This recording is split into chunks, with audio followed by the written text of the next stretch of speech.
Nada do que foi será de novo do jeito que já foi um dia. Tudo passa, tudo sempre passará. Na vida vem em ondas como um mar, num indo e vindo infinito. Olá! Hoje nós vamos então começar o estudo das ondas. Como é que nós podemos definir a onda? A ideia é olhar a coisa real. A onda é um abalo, uma perturbação que acontece em um meio qualquer. Evidentemente, como nós vamos ver que existem alguns tipos de onda que podem não estar vinculados ao meio material, nós podemos também dizer que a onda é a energia que se propaga. Então, cuidado, a ideia da onda é a ideia da energia se propagando. Não é uma matéria se propagando, é a energia. Por exemplo, quando você vê uma onda do mar chegando, por exemplo, numa praia, não significa que a água esteja se movimentando, é a onda que está se movimentando. A água, ela, entre aspas, está fazendo um movimento oscilatório sem grande deslocamento. Observe que essa ideia já vai ser o princípio básico no nosso estudo de ondas. Então, vamos ver as ondas transversais. Imagine que eu tenho uma corda e eu vou fixá-la numa das extremidades. Minha mão está aqui. Eu vou produzir nessa extremidade um abalo. Eu vou subir e depois descer a mão. Observe o que acontece. Concordam comigo que os pontos da corda não estão caminhando? Porque se eles estivessem caminhando, daqui a pouco toda a corda estaria aqui e na minha mão não sobraria nada. Quem está caminhando é a onda. Então, observe, a velocidade de propagação da onda está aqui. O que está acontecendo então é que enquanto a onda caminha assim, os pontos do meio, no caso a corda, estão oscilando para cima e para baixo. Podemos, por exemplo, mostrar isso num desenho perfeitamente para vocês. Isto seria o pulso produzido. Quando o pulso passa pelo meio, então, observe, inicialmente esses pontos sobem, depois os pontos descem. Com isso, o pulso que estava nessa posição, ele passa para essa outra posição. Perceberam? É a onda que está andando. Os pontos do meio não estão andando. Eles estão apenas oscilando. Isto é, saem da posição e voltam para esta posição. Esta posição, então, aqui, que é a corda, nós a chamamos de posição de equilíbrio. Observe, então, que eu posso fazer vários tipos de pulsos. Eu posso fazer, por exemplo, um pulso forte, como por exemplo esse. Mas eu posso fazer também um pulso fraco, como por exemplo este. Perceberam? A corda é a mesma. O movimento que eu faço da mão é quase o mesmo. Eu posso ainda, por exemplo, fazer um pulso curto. Observe. Eu posso fazer um pulso longo. Observe o desenho agora. Então, obrigatoriamente, quando eu tenho uma propagação de uma onda, eu tenho oscilação dos pontos do meio. Neste primeiro caso, como nós dissemos para vocês, nas ondas transversais, o que você nota? Que a onda está se propagando assim e o ponto do meio está se propagando assim. Isto é, está oscilando assim. O que quer dizer isso? Quer dizer que, obrigatoriamente, existe um perpendicularismo entre a direção da velocidade da onda e a direção de velocidade em um instante desse pulso. Então, por isso que essa onda é chamada de onda transversal. Ondas transversais são ondas que se propagam em uma direção perpendicular à sua direção de oscilação. Cada ponto do meio está oscilando na vertical e a onda está se deslocando na horizontal. Os pontos do meio somente oscilam, mas não há deslocamento líquido ao longo do tempo. Vamos agora apresentar as ondas longitudinais. Observem, então aqui está representada nessa imagem a nossa mola. Ela está inicialmente na situação de repouso. Como vocês viram, nós vamos então, primeiro, vamos apertar um pedaço dessa mola. Vamos produzir aqui uma deformação. Quando nós largamos essa deformação, o que acontece? A deformação caminha. Perceberam que interessante? A deformação caminha nessa direção horizontal. Significa que a onda está se deslocando na direção horizontal. Mas agora eu pergunto, e os pontos da mola? O que eles estão fazendo? Percebeu que eles estão oscilando também na direção horizontal? Então, na situação anterior, a onda se locomovia na direção horizontal, os pontos do meio tinham oscilação na vertical. Aqui não. Coincidem as direções de propagação da onda e também de oscilação dos pontos do meio. Essa, então, é a onda chamada de longitudinal. Vamos, então, agora ver a natureza das ondas. Ondas longitudinais são ondas que se propagam na mesma direção de oscilação dos pontos do meio. Cada ponto do meio está oscilando na horizontal e a onda também está se deslocando na horizontal. Os pontos do meio somente oscilam, mas não há deslocamento líquido ao longo do tempo. Ao lado dessas, existem as ondas ditas eletromagnéticas. Qual é a característica básica delas? Elas não necessitam de nenhum meio material para sua propagação. Isto é, elas podem se propagar no vácuo. As ondas eletromagnéticas também podem ser consideradas de vários tipos.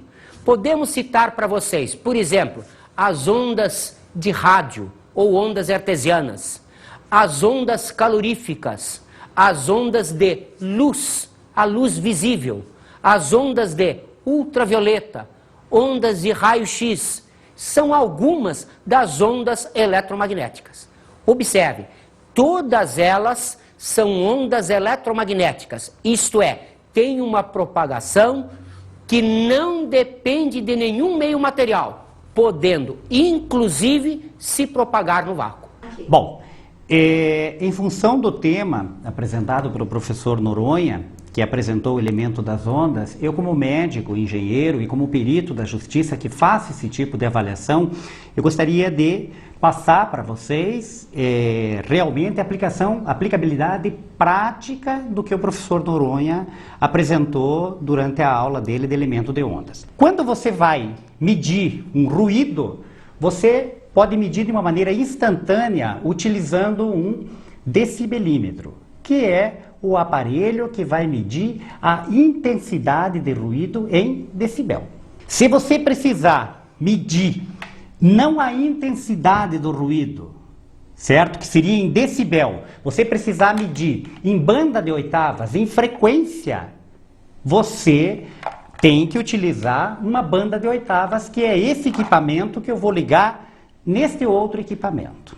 Se por acaso você precisa fazer uma avaliação onde você precisa ter a modulação do ruído, você vai usar um dosímetro, que é um aparelho que te dá a dose a que você foi exposto do ruído.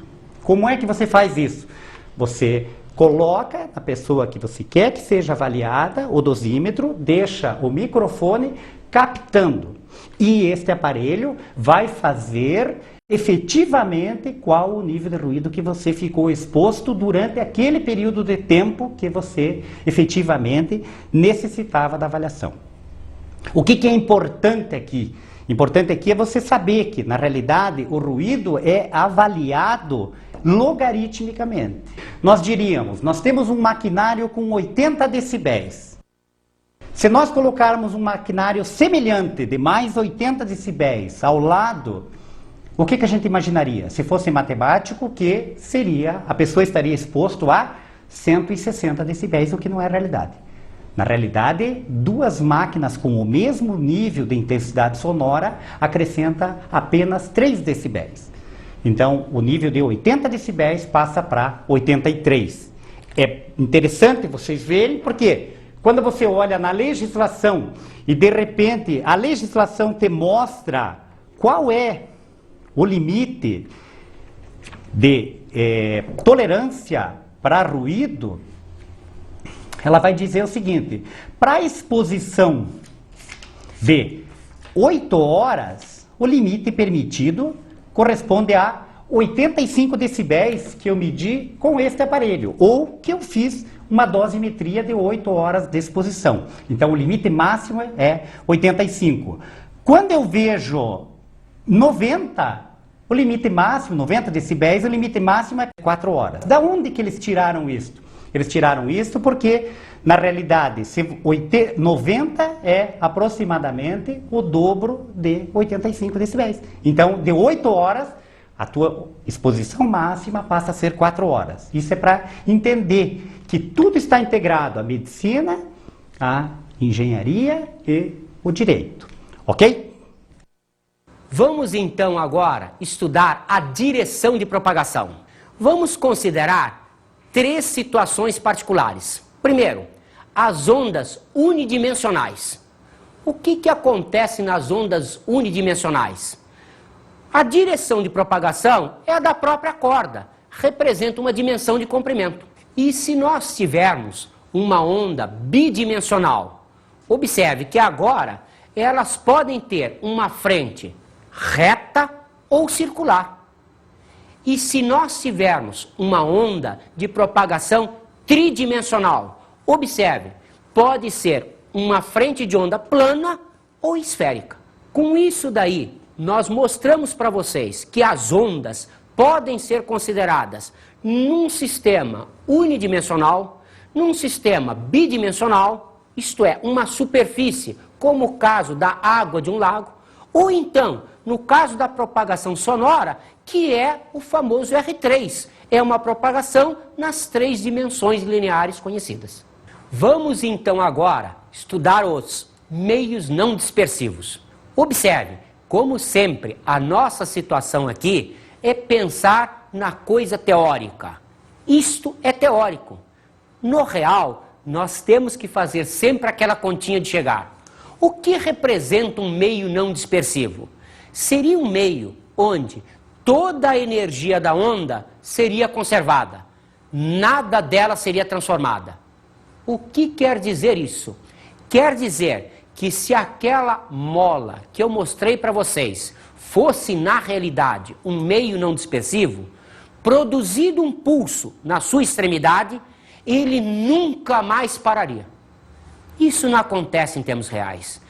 Obviamente, nós sabemos que existe alguma transformação de energia. Mas então, considerando a situação teórica e ideal, nós vamos estudar aqui os meios não dispersivos.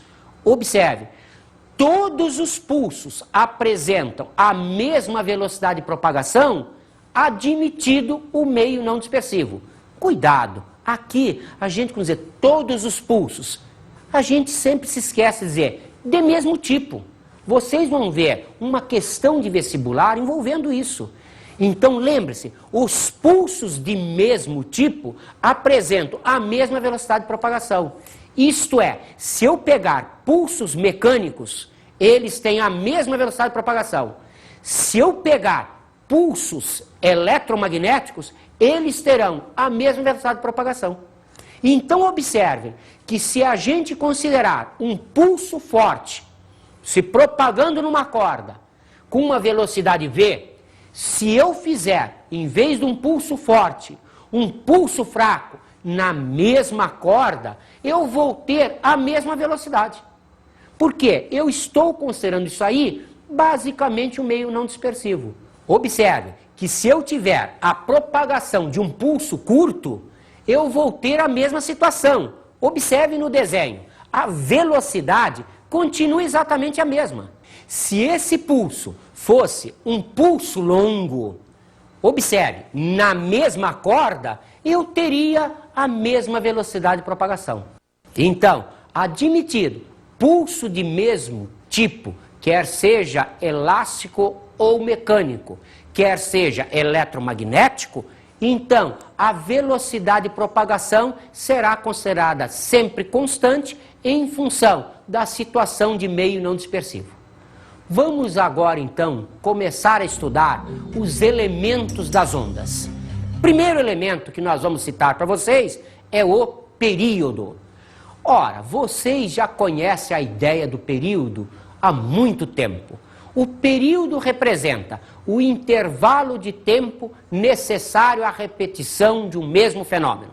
Então, vamos imaginar a situação da nossa propagação transversal. Observem, eu tenho aqui então a corda, essa corda, ela está apresentando vários pulsos, constituindo a onda. Nós marcamos aqui pontos A, B, C, D, E assim por diante. Nós chamamos o período ao intervalo de tempo do ponto A até o ponto E. Observe, a repetição de fenômeno A. E por que não de A até C? Porque o fenômeno não é o mesmo. Em A, observe, eu tenho o pulso subindo. Em C ele estaria descendo. Então A e C não é a repetição de um mesmo fenômeno, mas de A até E é a repetição. Observem, eu poderia ter também de C até G. Continua sendo a repetição do fenômeno. Então o intervalo de tempo é o período. Observe, eu poderia ter também, em outra situação, de B até F. Continua sendo período porque o ponto B e o ponto F são a repetição do mesmo fenômeno. Então, observe, o período representa sempre o intervalo de tempo necessário à repetição de um mesmo fenômeno. Observe que ainda podemos pensar neste tempo. Observe, este tempo vai representar também o período, por quê? Porque corresponde ao intervalo de tempo necessário à repetição do mesmo fenômeno. Vamos agora ver um outro elemento, a frequência. O que representa a frequência? Também você já sabe bastante. O que é a frequência sua no colégio? Representa o número de vezes que você vai ao colégio em um determinado intervalo de tempo. Por exemplo, se você vai 5 dias na semana ao colégio, você diz que sua frequência é de 5 vezes por semana. Então, a frequência representa sempre o número de repetições por unidade de tempo. Observe que a frequência e o período estão correlacionados. Vamos mostrar isto. Observe, o período é um N tempo, um tempo qualquer, para a repetição de um fenômeno. A frequência representa um tempo com N fenômenos. Perceberam? Um é o inverso do outro. Então, podemos dizer que a frequência é o inverso do período. Ou o período é o inverso da frequência. Como definimos primeiro o período, então preferimos dizer a frequência é o inverso do período. Observe então as unidades de frequência. No SI, 1 sobre segundo, porque segundo é a unidade de tempo, como tal unidade de período. Ou, passando para cima, segundo a menos 1, ou hertz. Esta é a unidade SI que deveria ser sempre usada, mas nós temos outras, às vezes, mais usadas. Por exemplo, a rotação por segundo, ou RPS. No fundo, é o mesmo hertz. Outra ainda mais usada é a rotação por minuto, ou RPM.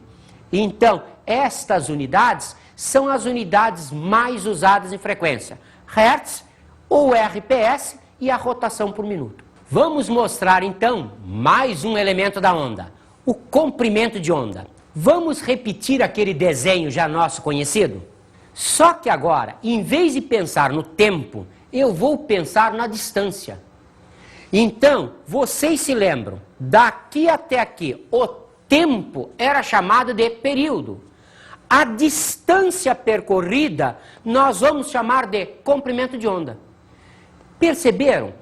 O comprimento de onda é a distância que a onda percorre quando o tempo decorrido é o período. No mesmo desenho, os pontos C e G representam repetição do mesmo fenômeno.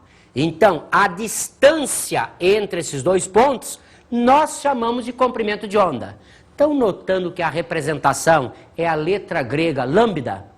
Observe, nós podemos também pensar como a distância de B até F. Continua sendo o comprimento de onda, se for a distância. Se for o intervalo de tempo, nós chamaremos a isso então de período. Observe então, a ideia é clássica, desde que eu admita que a velocidade seja constante, eu tenho uma relação direta entre distância e tempo. Como nós estamos imaginando meios não dispersivos, o que significa isso? Significa que eu posso considerar que a distância corresponde sempre a um tempo, isto é, lambda corresponde ao período. Observe então, em função disso, que para quaisquer dois pontos que representam a repetição de um mesmo fenômeno, nós podemos, se pensarmos em tempo, considerar o período. Se pensarmos em distância, considerarmos o lambda. Agora, vamos voltar a pensar na velocidade de propagação. Como dissemos, admitida a condição de sistema ou meio não dispersivo, a velocidade é constante. O que significa isso? Significa que no meio não dispersivo, o que eu vou ter? Um movimento uniforme. Se é movimento uniforme, ΔS igual a V ΔT. Se ΔS igual a V ΔT, admitida a minha consideração anterior, isto é, que o meu ΔS é lambda, o ΔT será obrigatoriamente o período. Portanto, lambda igual V vezes T. Essa é a primeira equação básica que se usa. Vamos ver uma que tem um emprego mais comum, mais derivada dessa. Observe, então, que eu posso passar o T para o termo de cá, ficando V igual a lambda sobre T. Quem é 1 sobre T? Lembra-se? É a frequência. Se o inverso do período é a frequência, isto pode ser escrito como V igual lambda vezes F. Esta daqui tem largo uso nos exercícios nossos. Até agora, vimos as condições básicas ainda pensando apenas em termos de onda. Vamos agora pensar nos pontos do meio? Observe a elongação. O que nós chamamos de elongação? Se a gente imagina esta posição, que seria a corda, chamada posição de equilíbrio, observe que esse ponto, ele está afastado da posição de equilíbrio. Observe que este afastamento é chamado de elongação. Podemos ver, por exemplo, esse outro ponto. Perceberam? Ele está afastado da posição de equilíbrio. Esta medida chama-se a elongação. Então, a elongação é definida como o afastamento de um ponto qualquer da posição de equilíbrio da corda. Observe que se isso nós podemos considerar para elongação, se a gente pensa um pouquinho, a gente pega um ponto qualquer, o E3, a gente pega qualquer ponto da corda, mas se a gente vai pegando todos os pontos da corda, a gente chega numa amplitude. O que quer dizer isso? Quer dizer que se eu tiver a maior elongação possível, eu vou chamar a isso de amplitude. Então, define-se a amplitude como sendo a elongação máxima. Observem que ela pode estar para cá ou também pode estar para cá. Isto é, amplitude considerada positiva ou amplitude considerada negativa. Vamos agora ouvir uma enquete? Vem cá, você gosta de ouvir rádio? Gosto. Que sintonia que é? 98. 98. É FM. FM. Você sabe o que quer dizer FM?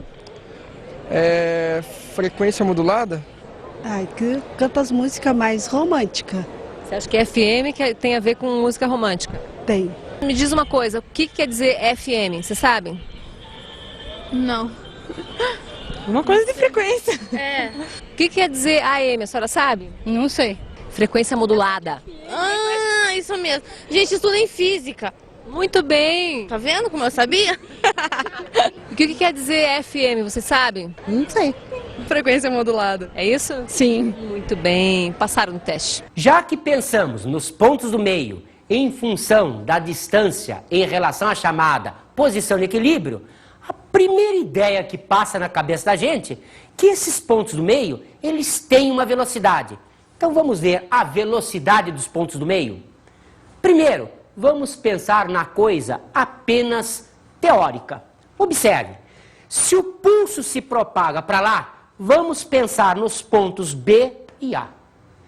Observe, o ponto B é um ponto de frente ou de fundo do pulso? Pergunta, minha frente é esta ou é aquela? Depende como eu ande.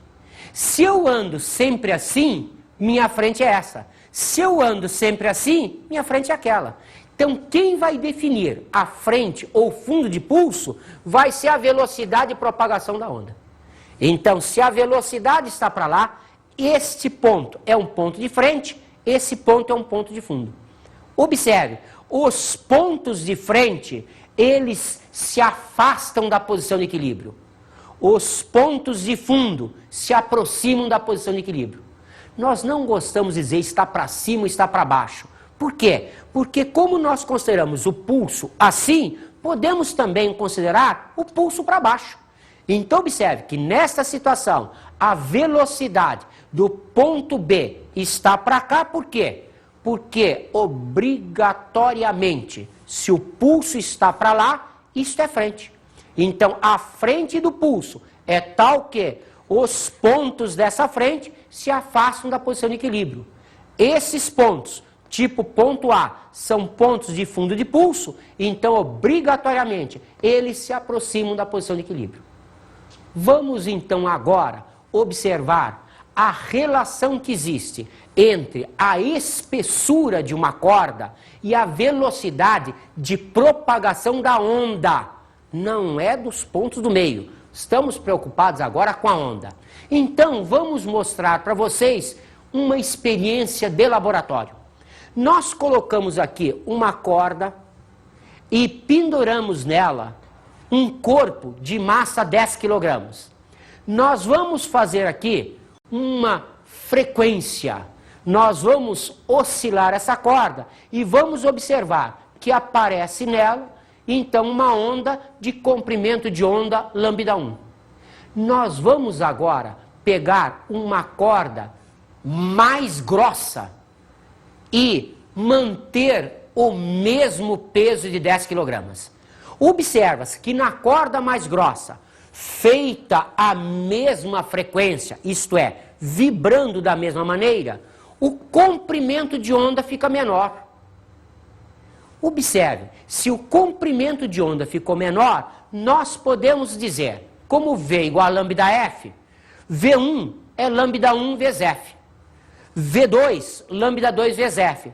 Esse F é igual a esse. Então, se eu dividir membro a membro, vou cortar esse F, vai ficar V1 sobre V2, lambda 1 sobre lambda 2. Observe que, pelo nosso desenho, lambda 1 sobre lambda 2 é maior do que 1. Isto é, o comprimento de onda foi maior na corda mais fina.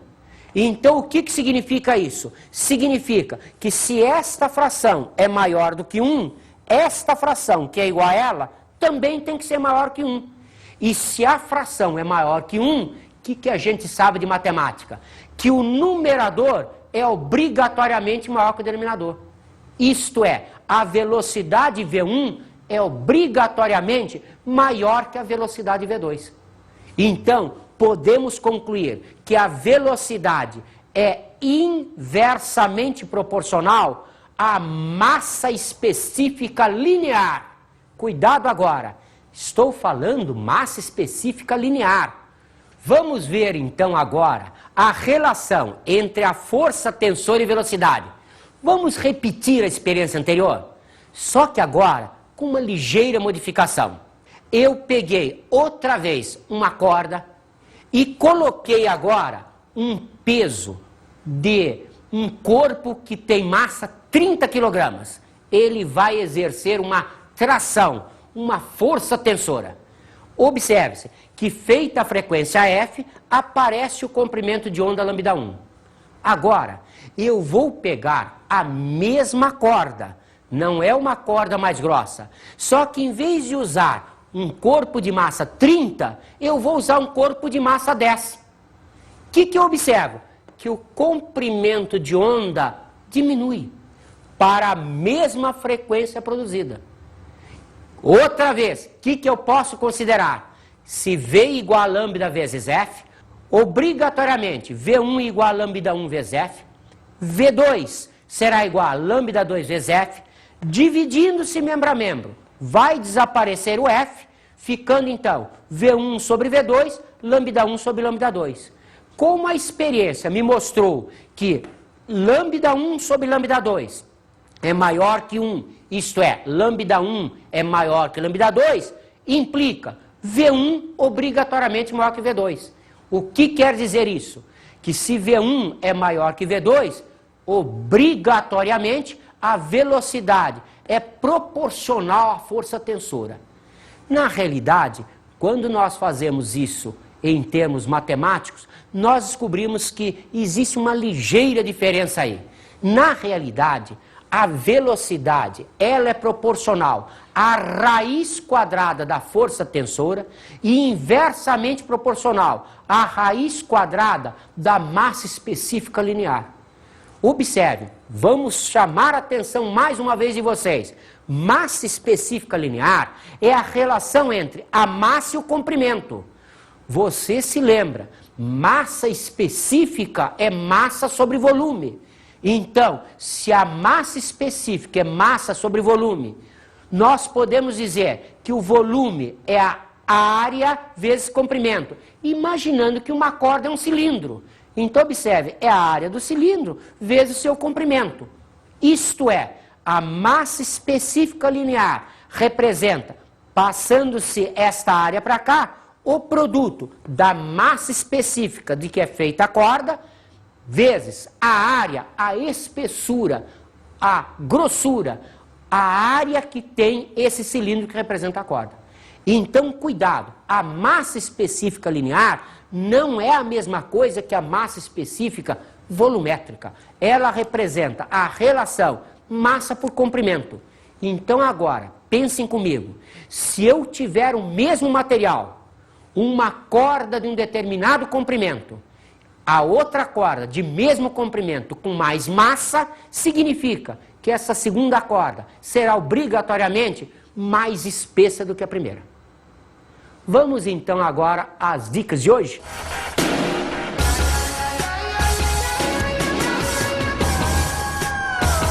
Lembre-se, na grande maioria, 99,9% dos exercícios, você vai trabalhar sempre com meio não dispersivo. Então vamos considerar sempre a velocidade de propagação da onda praticamente constante.